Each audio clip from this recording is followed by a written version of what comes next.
I can never judge whether this is level behind it. I have to be in front of it and look at it. It's like a picture on a wall. Do you know what I mean? I think we're good. You know what? It doesn't even matter.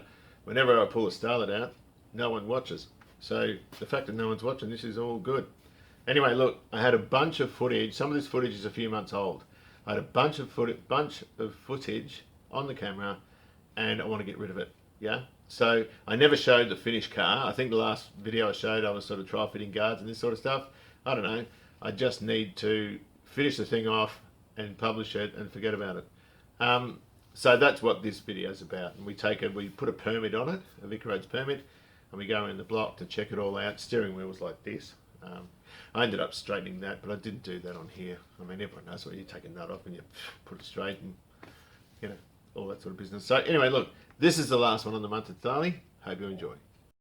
Right, front guards. We've got 7 bolts, 6mm bolts. 1, 2, 3.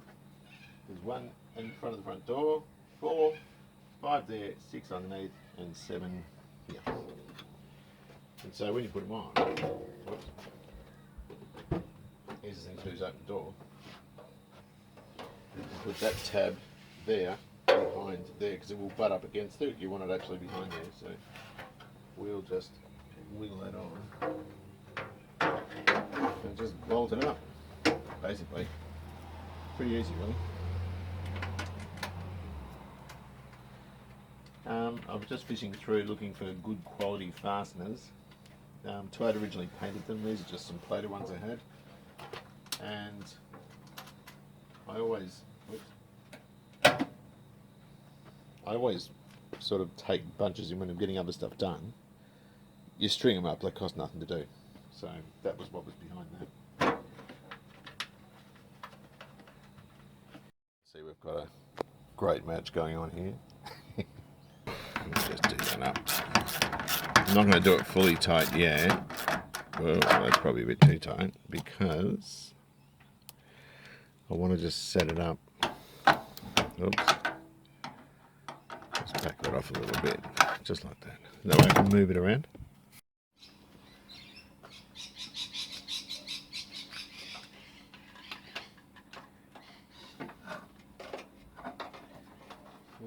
I can't remember this goes. I said it goes like that.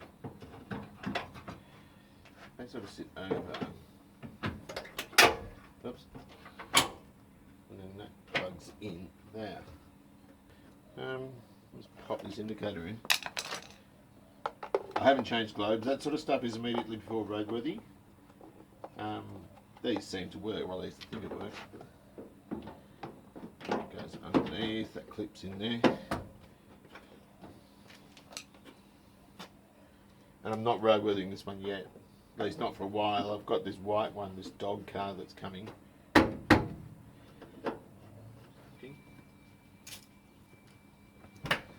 Yeah.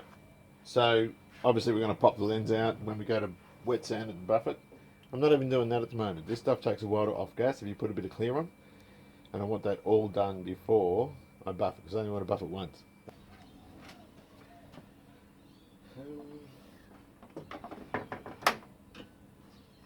Wow, look at that, isn't it pretty? I haven't shown this Starlet with the front back on it. The paint's okay. It just needs to be buffed, or wet sanded and buffed. Given that it's acrylic, I'll put those covers on. They weren't quite good enough for the other one, but they'll do fine for this. And the badge, of course. Oh, you can reuse those badges for the front. And of course the colour is an average match for the door, but we knew that was going to happen. That's bluer, a lot more blue in terms of its colour than what the original is, and you can see it on the tailgate. And I'm referring to where that life badge goes, but I'll be back. So we'll buff this. The colour's out. Don't care. You can see there. I can blend it, and I will, I think. It doesn't bother me at the moment. I haven't got the guard liners in yet, underneath there, because I was waiting to buff it, stick the indicator light in, and the little sticker. But this is a really, really clean little car. It's a cracker, actually. I'm wrapped with it. So there's another one coming. There is a, what's it called? A white 5-door. And we'll make a doggy car out of it for Charlie. I'm stoked with that thing. Love the little car. Check this bucket of bolts out.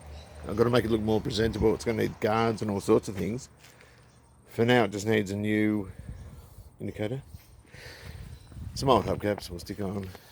That bumper's knackered. Door handle's stuffed. And the key's missing. So I bought some stuff to try to get this thing semi-decent because it's going to Toyota for a new airbag. So I'm not going to film it because I'm in a bit of a hurry. Oh, it's a terrible shot, isn't it? Fan blades. You can't wash these things. They're painted in rubbish. I've repainted these because they were black. They were terrible. Can I get a better shot? Can you see? Hang on, we'll go this side. That's probably better. Kind of. I've just painted them. I sugar soaked them, keyed them back with a bit of 240 prep wash, primer, and some Starlet paint. So they'll do. The EJ-ness. What we're going to do with this, I still haven't ordered the steel yet because I've been slack, it was raining. I'm actually going to start doing some of the metal repairs, mainly the tunnel, before I send it in for blasting. And maybe the base of this B pillar in there. I might do that too. And a couple of boot repairs, maybe. I hurt myself. Where are we? We'll do those little guys too, I think. It'll buy me some time. Looks like total ass, but yeah, what do you do? Right. The Munted Starlet, I'm just wet sanding the guard. I did the bonnet, and oh, it's so smooth. But I put no effort into this car. Well, very little effort. I didn't even wash it before I painted it. I just washed the top. But, you know, it's pretty nice. It's nice and smooth and shiny. I'm not going to buff the rest of the car. What happens with acrylic is you can get it like this, but then it'll dull off. And then maybe a year later, you do it again, and then it keeps that sheen. For a long, long time. I love acrylic because I love that it's sort of correct for these cars, but the preparation products are nowhere near as good as what the 2-pack ones are. This car I painted in 2014. I did buff it a second time. As I said, you know, after about a year, they do dull.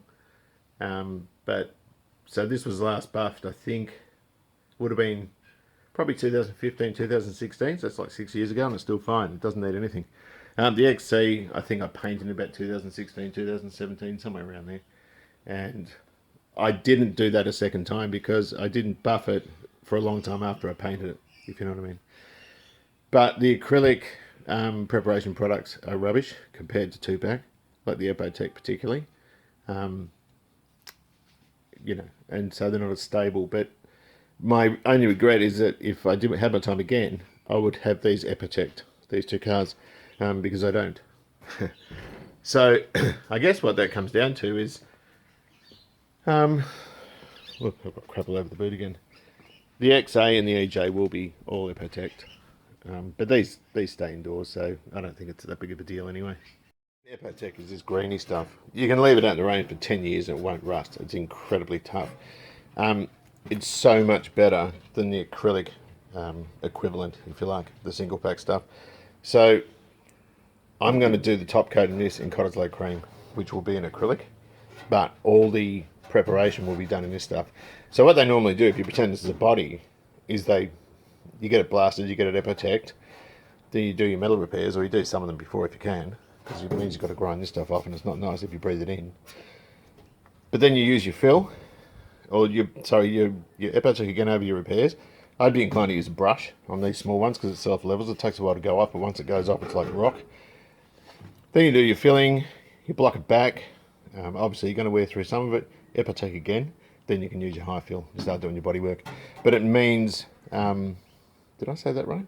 It means that the filler that you use is purely encased in this. So you put it down, you fill, you block, you put it down again. All your filler then is encased in this stuff. Then you can use your other products. And in the case of the EJ and the XA, I'll use acrylic paints, because it means they're sort of DIY friendly and I can get a really good finish with it. But a lot of cars that are restored, you know, old Holdens and Fords, are a lot sort of, the paint just looks different. 2-pack paint looks different.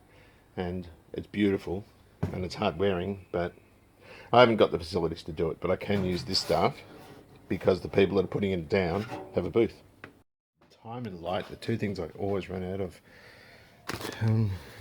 These are all pretty much the same. I'll just grab one. The oldest trick in the book, just cleaning these up. I'm not even going to wet sand them. I'm just going to take that gasket off. There's enough compound still in the buff.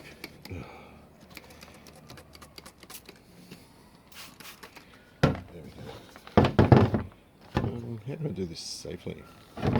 Maybe upside down like that, hey?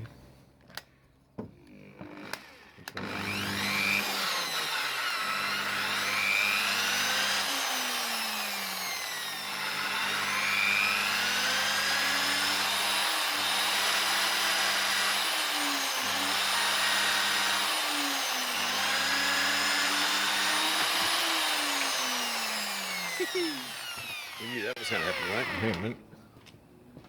All the OH&IS guys are going to be going, what are you doing? Oddly enough,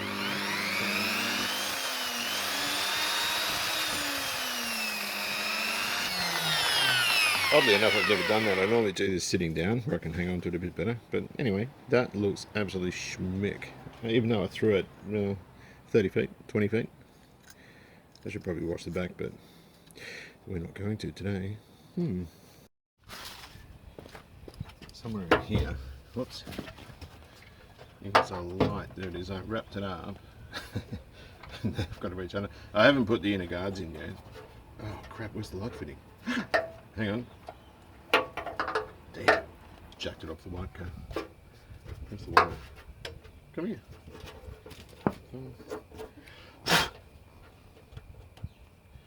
It goes like that. They're actually quite... Hang on, we're still wrapped around. They're actually quite tight to get off. Because they have to be waterproof. Hang on, what have I done here? I think I wrapped it around the water bottle thing. Should be right.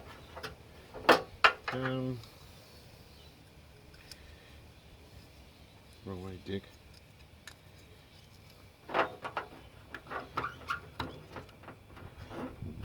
It goes this way? Nope.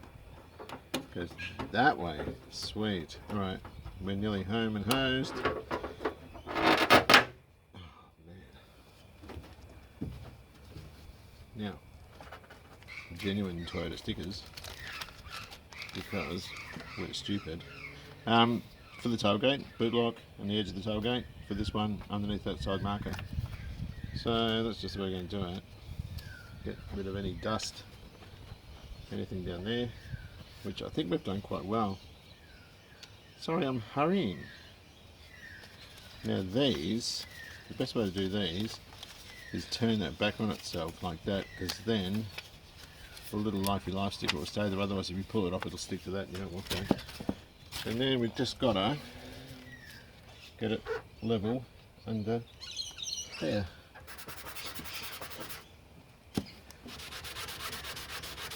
I've got a lovely surprise with the Starlet stickers that go on the boot.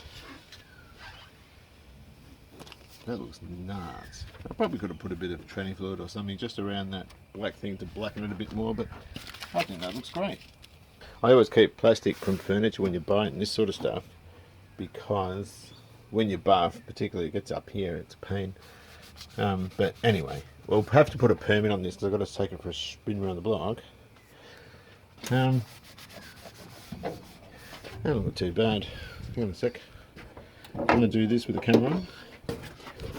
Oh, I forgot my tripod.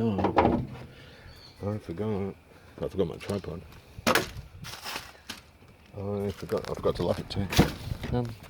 These guys. Oh. And it's a car I can be pretty proud of, really.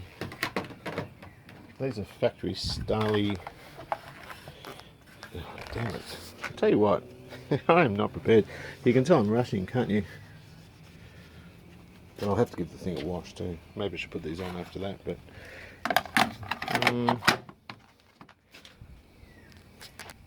Yep, she'll be right. She will be right, as they say. More Aussie slang. look, I have to use a toothbrush to get in there to get that residue out because it looks like total shite. But you know what? For now, this car didn't even have a front in it when I got it. All right, that is better. All right, I haven't taken the leaves out, but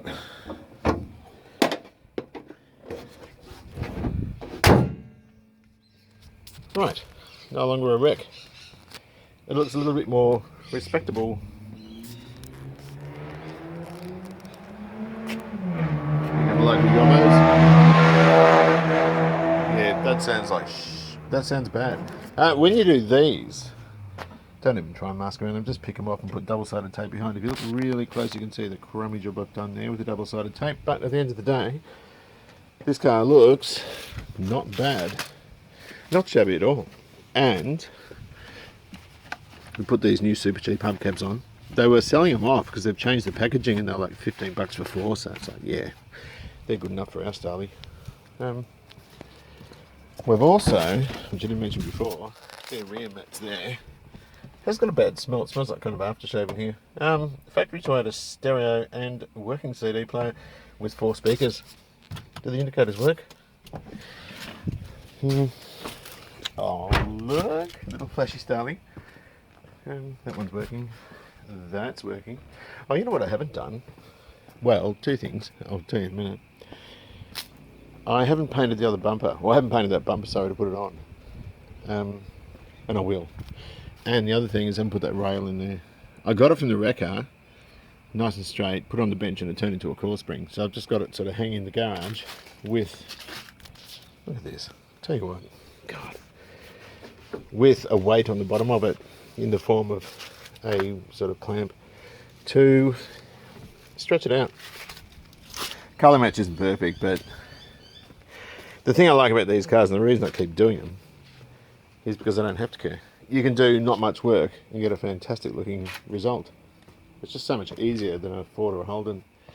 I haven't really done much on that yet though. Just a sec. Oh. And I can just lock up. Whoa, look at that. She's all locked.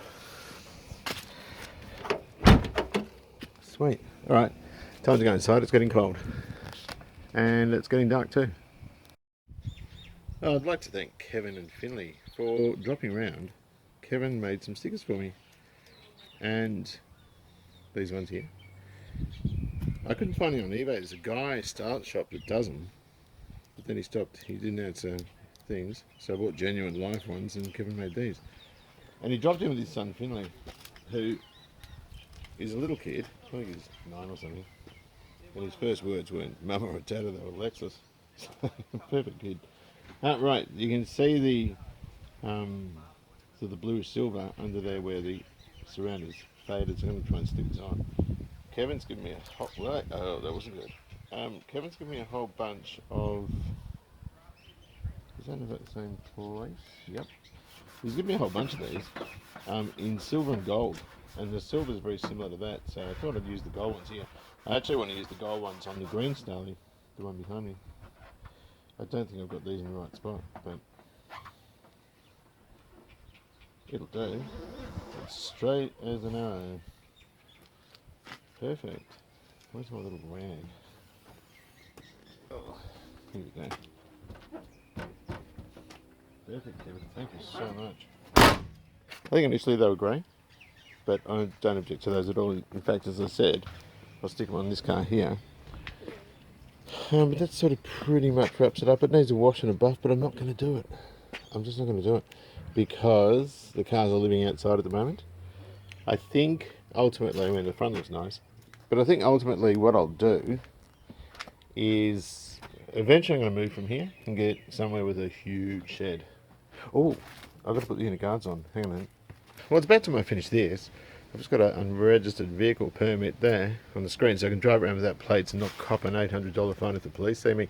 I've just got to go around the block quickly just to check the steering wheel straight and then we're off for a front end alignment. Oh, wrong keys. Are they? Oh no, this is the right key. Right, I've got the steering straight. I've lost my camera mount, so I've got Rosie with me. Can you feel? Yep. Right, so I've got to put these on. Hang on. I'll put the heater on because she's not been well. How are you feeling now? A little bit rubbish? Yeah. Okay. So I've just got to go. We'll get a front end alignment. Just got to go around the block and see what this little banger is like. It gets reversed, which is good. Alright, well I got second. This gearbox was out of another car wrecked. It's dead straight. Hang on a minute. I've got the seatbelt light flashing because the switch in this spool is obviously faulty. But the rest of it is all good as far as I know, although that light's not flashing either, although you've got your seatbelt on. I didn't see it flash beforehand. It feels really, really good though. Now this car has had a truckload of stuff put in it. The power steering is off that blue car, Rosie, the one you liked, that went to the crushers. That's what all the steering's off, the steering wheel and the steering column and all the power steering gear. Well, that sounds like that might be a hub nut that's not securely tightened enough in the front. Right, we've got fourth, it's got fifth. There's also a little bit of wind noise coming from over there. That will be the Bailey channel that I salvaged. But in all, it's perfect. The gauges are all working properly. I put 10 litres of fuel in it with jerry cans. But it's really cool. It's just that seatbelt light. And we're good. We're on a main road. If the police say stuff, pull us over because there's no plates. But it's got so much been done to it. I can't even read that. This is all the stuff that I had that I put on this car. That light's going to go. The idle's up. It's on 1500. These get dirty throttle bodies, so there could be a problem with the idle up solenoid or whatever it's called, the IAC valve, and the money I spent here. And to-do list as well. We'll talk about that reasonably soon. Got a radio, 4-speaker, and CD, which works as well. I'd like to see that idle come down a bit. What happens if we put the aircon on? It just comes down a bit. It should come up with the aircon if it's at idle speed, but the air conditioning does work well. Power steering is great. I'm actually really pleased, and the worst part is this was a banger that was parted out. And it's so far from what I've seen, it's more direct than the bloody green one that I used daily. And we put a new clutch in.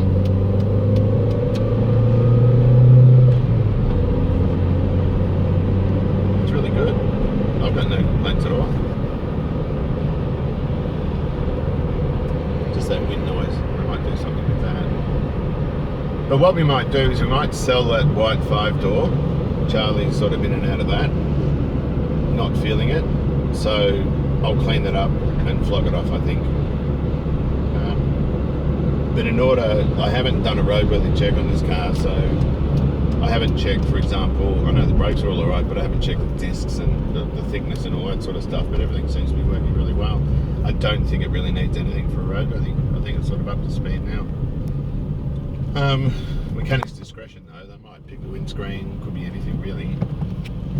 But the idle is up far too high. Look, we're sitting on 1500.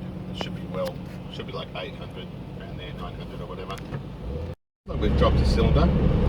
It's got a miss. I know the compression's good.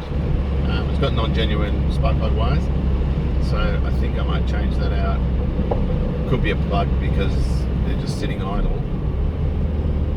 But yeah, it feels like it's got a miss in it. It sort of comes in and out, if you know what I mean. Now it's come back, I think.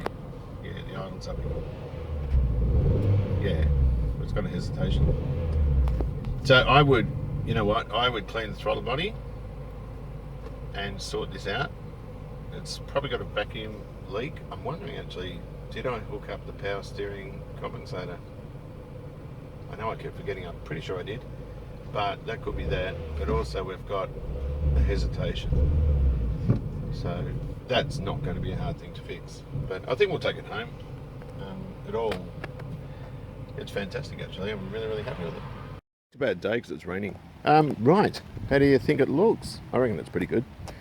A couple of teething issues, as we said, that rough idle, that could even be just spark plugs. I don't even know what it is, but I don't even care. It's not going to be hard to fix. I also haven't put this on because I was going to, that rubber plastic thing there, because I'm still yet to paint the rear bumper. Got some buffing compound I've left on there. I've kind of rushed this through. Oh, buffing compound on this door. Oh, gee whiz. No, I'm not really very well prepared, am I? But you know what? The car looks absolutely fantastic and it drives beautifully. Just for that miss and the high idle, which are probably linked, probably not, don't care. For a little $400 banger that we've spent some money on, I think the grand total is $1,267. And that's including all the modifications, gearbox, clutch, everything. It's something I think is a really good buy. So anyway, that's probably it for this one. Take good care of yourselves, enjoy a classic. Not that this is a classic at all, but enjoy yours anyway, and I'll see you soon. Okay, so I hope you enjoyed that. I rushed this through, hence I picked a rainy day. There was buffing compound still on the car, all this sort of nonsense. I did kind of rush that, but I wouldn't mind betting actually that rough idle, set of spark plugs, maybe even those aftermarket leads. I don't like anything aftermarket. I reckon if I got those genuine ones from off that motor over there, it'd be good. Okay, when I bought the car, I'm going to go through a list. If you don't want to see this, just turn the thing off. The parts I had, so I bought the car as a parted out wreck, and the parts I had that I put on, wheels and tyres, a gearbox, pair of headlights, front bumper bar, front bumper brace, the front bumper skin guide, which holds the top of the bumper in for moving around, a bonnet lock, a horn, front indicator lenses, front guards, grille supports, the little plastic ones that hold the centre of the grille, a bonnet, right in front door, Bailey channel, which is leaking air, which isn't too good, but we can fix that. The radio and the factory plugs and fittings, CD player, front speakers and factory plugs, steering wheel, cigarette lighter, I think. No, I don't know if I did do the cigarette lighter. Rear bumper skin, battery, full exhaust system including the mounts, the catalytic converter, I beg your pardon, an O2 sensor, a power pack, a full power pack including central locking, power mirrors, power steering, sports dash and the driver's door trim, all the switches and the wiring as well. A power steering belt, which I had, that was off the blue car before it got wrecked, so it was essentially a second-hand belt. Rear parcel tray including speakers, I got that out of the white one.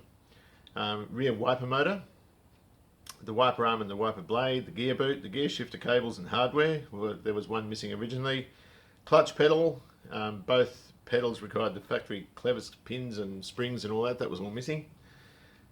Gear knob, I put a better one in than what was there. Ashtray, rear console section, rear view mirror. The originals were inferior to what I had.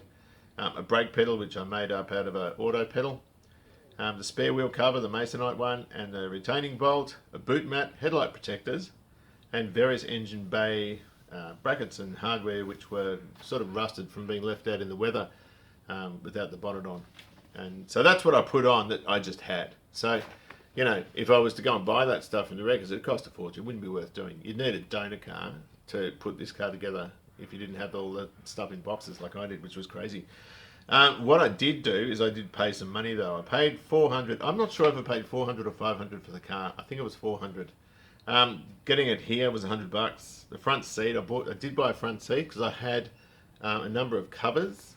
I forgot to mention that before, where I swapped covers around with some stuff I had, but I didn't have enough to do both front seats. So I did buy a passenger seat. That was $55. The front carpet they gave me for free. I only used one part of it in the driver's footwell.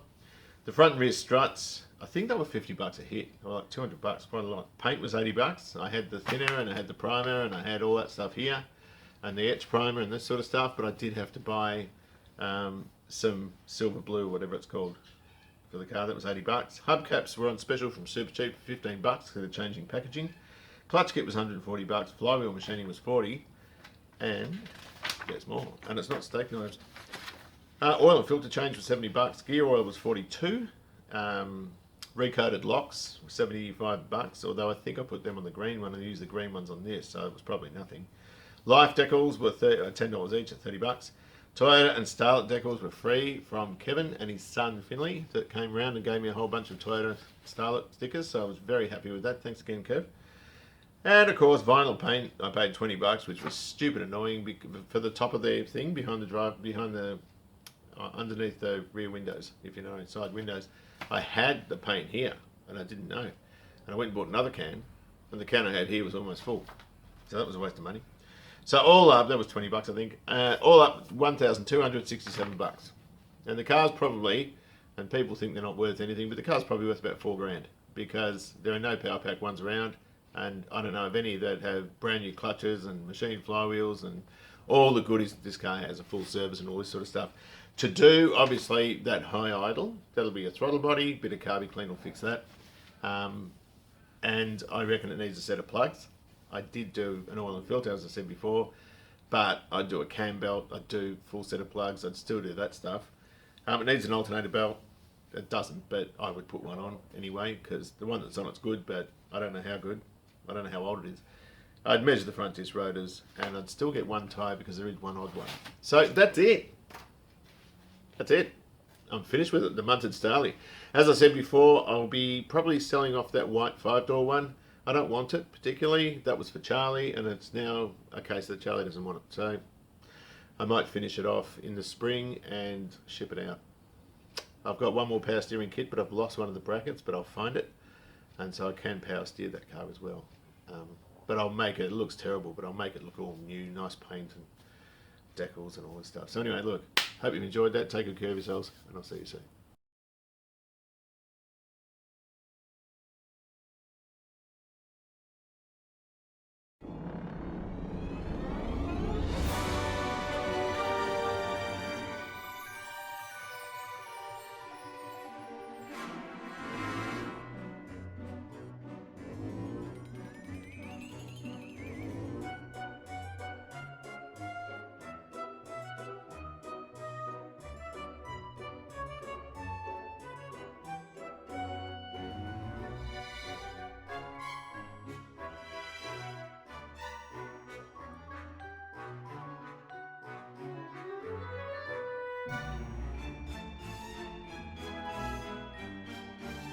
Right, well here is our trashed front room, and there's mess everywhere. And this was the sort of business end of the house where when Suze was moving, we moved everything into this room. I painted it, I think 8 or 9 years ago or so. Susie's friend picked the colour, and I never liked it all that much. It used to be a tea rose colour, so it was like a burgundy colour, and I always had the habit of doing above the picture rails in a cream. It looked good, but anyway, it dated, so we did it in this. And I'm going to change it, we're going to do it in pale green. So I've been filling up little, spots where there were pictures and, small cracks and things like that. Pull the fan down and clean it. That's, when I was at uni, I used to work for Bunnings, and just after they took over Hardware House, and Hardware House stuff I always thought was a bit better. And I bought 3 of those at $50 each. They're sort of $400 fans. They're Amiga, and I think we got 2 gold ones and a pewter coloured one, but you would get the motor in a different colour and you get different coloured blades. You can mix and match. Dry cleaning the curtains, replacing that lace. They're filthy. I think we dry cleaned them 10 years ago. The other bit's there, and that's a mess. And that dog chair of Charlie's, that's all pretty grotty. So we've got a lot of work to do. I want to do a renovation of the kitchen, but I can't afford one at the moment. That is a genuine antique. It's all steel, and it came from a house, almost a mansion, I think, in Camberwell. There were about 5 of them above an indoor pool, and I bought it about 32 years ago. It's a stunning piece. Anyway, we've got to replace the air conditioner and give this room a good clean. Ceiling fan that can come down, and I'll degrease it and power wash it and all that sort of stuff. Get some new kitchen doors eventually. So it's a real mess. So I want to clean it up now, and that's where I've been sort of doing all this sort of thing. You know, because all the furniture, this isn't the right furniture for in here. It was just a means to an end because all the other furniture went up to Susie's place. So anyway, that's what I've been doing, and that's why sometimes I don't get videos out as frequently as I'd like to. So this is one of the last rooms I'm going to tackle for now. I want to get this looking spick and span. I've always lived in very tiny houses, but this one just isn't at the moment. Chandeliers, we got this one, it's a Bohemian crystal one, and I wanted an Optus cable modem. And a guy said you can have it for, I think it was $80 or $100 for the chandelier as well. I did this a couple of years ago. That's my study. The bathroom we need to do some work in as well. But you know, it's got lovely stained glass windows. It's a really nice house, but it's been in disarray for quite a long time. So yeah, it's just all tidying up stuff. I think now is probably a good time to get a start. I wish bogging a car up was as quick as the house. Just get the rough off with a bit of 80.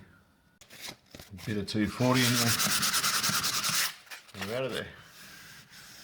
Can't even feel it. How good would that be, hey? It's taken me like 2 minutes. Just in there, it was a bit messy there. So I've been cutting in, and it's a simple job, but it just takes a while. And we've got some art over here. Oh my god. I'm sick of this. This took longer than I thought. I've got a couple of colours up there. I filled and then undercoated, then realised there was more filling to do. And there's, of course, around here and that sort of thing too. Got to dry clean these, throw those out and get new ones. 2 colours. That's a half strength of this. Originally I was going to just do the darker colour and a white picture rail. I actually wouldn't mind doing a 2-tone. I used to do that, but the kids always say, no, don't do that, it looks terrible. Got to pull him down and clean him up. That's my favourite, I mentioned before. Steel. So getting there slowly. Sun's out, so I might go outside and do some Starlet work. Brushes I always use a Monarch for oil-based paint. I've got a few of these. Again, I've got these Eggs Hardware House, and they're beautiful brushes. Great for enamel. Hold a lot of product as well. That's a Radicator. Again, nice long bristles for product. It's a little bit dirty. Whoa. But I use that for all the interior acrylic paints, the water-based ones. This sort of rubbish is just for a duster. They're not good brushes. They don't hold a lot of product. Bristles are crap on them. But for outside weather shield type paints, that sort of stuff, the water-based exterior stuff, I always use cheap brushes for those. They'll just clag these up too quick.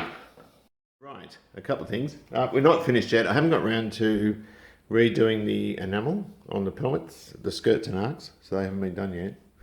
I pulled that down and gave it a good clean. You can just see it's beautiful now. It was all covered in dust and rubbish. Got to pull that down. Air conditioner's going, it's rotten. I'm getting another one of those, but it's still a bit messy. We're still finding our feet here. That has got to go, and I'll put the wiring on this side of the wall, and then it can I can hide it behind that. That's not even a TV stand, but we quite like it.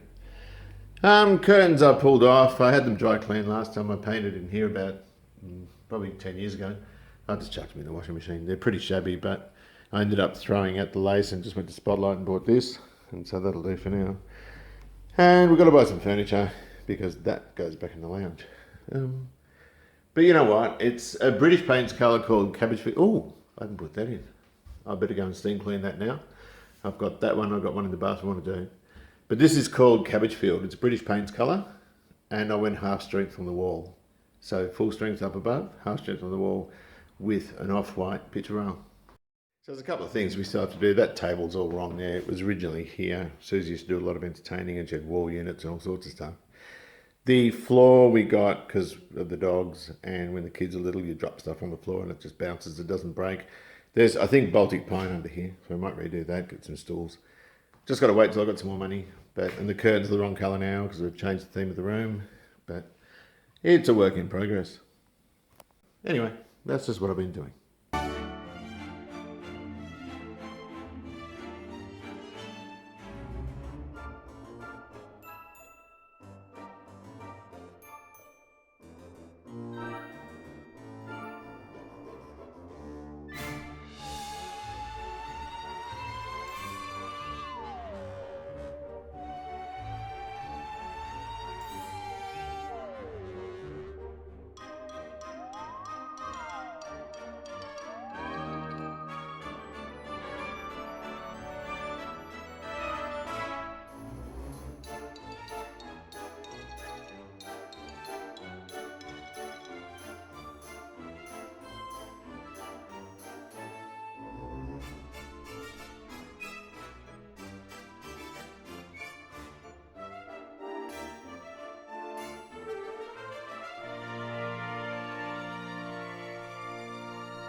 What do you reckon? Shit, but Jesus.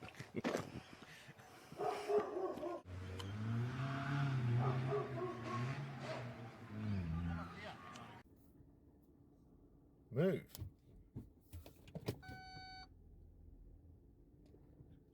Move, cat.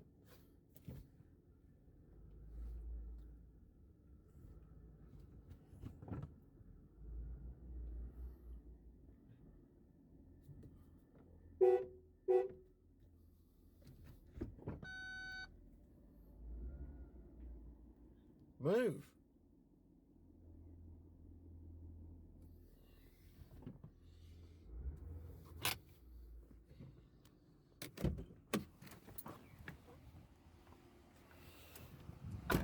Move. Come on.